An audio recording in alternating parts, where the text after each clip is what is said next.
একদম simple headphone দিলে আমরা শুনতে পাই, এত বড় বুঝার দরকার জাতীয় নেই। সংসদের সাউন্ড সিস্টেম ও হেডফোন নিয়ে ক্ষোভ প্রকাশ করেছেন জামাতের দলীয় সংসদ সদস্য শাহজাহান চৌধুরী।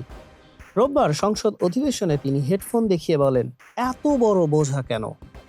বাজেট থেকে লুটপাট বাহিনীরা বিল করে খাওয়ার জন্যই এই ব্যবস্থা করেছে। এখন এত বড় বুঝা, এটা মনে হয় একটা বাজেট করেছিল, আর ওইখান থেকে লুটপাট বাহিনীরা এখানে একটা বিল করে খাওয়ার জন্য এই ব্যবস্থাটা করে। তিনি আরো বলেন, হেডফোন ছাড়াই সংসদ পরিচালনা সম্ভব এবং সাউন্ড সিস্টেমকে সহজ ও কার্যকর করা যেতে পারে। চট্টগ্রামের সংসদ সদস্য শাহজাহান চৌধুরী অধিবেশনে বলেন, হাউজে সাউন্ড সিস্টেমটা সুন্দর করার জন্য সাধারণ হেডফোনই যথেষ্ট, এত বড় বোঝার দরকার নাই। 1991 সালের সংসদ এবং 2001 সালের 4 দলীয় জোট সরকারের সময়ও হেডফোন ছাড়াই সংসদ পরিচালনা করা হয়েছে। সংসদে ব্যবহৃত হেডফোনটি যুক্তরাষ্ট্রের বিখ্যাত শিওর ব্র্যান্ডের। মাইক্রোফোন, ওয়্যারলেস অডিও সিস্টেম এবং হেডফোনের মতো পণ্যের জন্য প্রতিষ্ঠানটি বিখ্যাত। সংসদদের ব্যবহার করতে দেওয়া হেডফোনটি SRH240A মডেলের। ই কমার্স কোম্পানি অ্যামাজনের ওয়েবসাইটে দেখা যাচ্ছে এ মডেলের হেডফোনটির মূল্য $69 বাংলাদেশি টাকায় প্রায় 8,457 টাকা।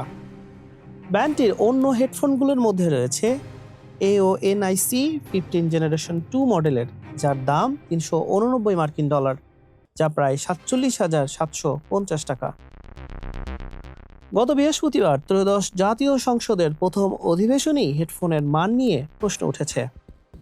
বিরোধীদলীয় সংসদ সদস্য ব্যারিস্টার আরমান অভিযোগ করেন, হেডফোন ব্যবহার করতে গিয়ে কান থেকে মাথা পর্যন্ত ব্যথা হচ্ছে।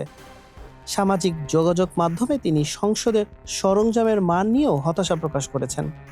তার দাবি, সংসদের পুরনো ডিভাইসগুলো এর চেয়ে উন্নত অডিও দিত। এদিকে অধিবেশনের সময় মাইক্রোফোনে যান্ত্রিক ত্রুটি দেখা যায়। স্পিকার অবসরপ্রাপ্ত মেজর হাফিজউদ্দিন আহমেদ 20 মিনিটের জন্য অধিবেশন স্থগিত করেন। বিরতি শেষে কার্যক্রম আবার শুরু হলেও শব্দ বিভ্রান্তের কারণে কিছু সময় হ্যান্ড মাইক ব্যবহার করতে দেখা যায়। এ সময় স্পিকার সংসদ সদস্যদের ধৈর্য ধরে অপেক্ষার আহ্বান জানান। হাসান শাহরিয়ার, মানব কণ্ঠ।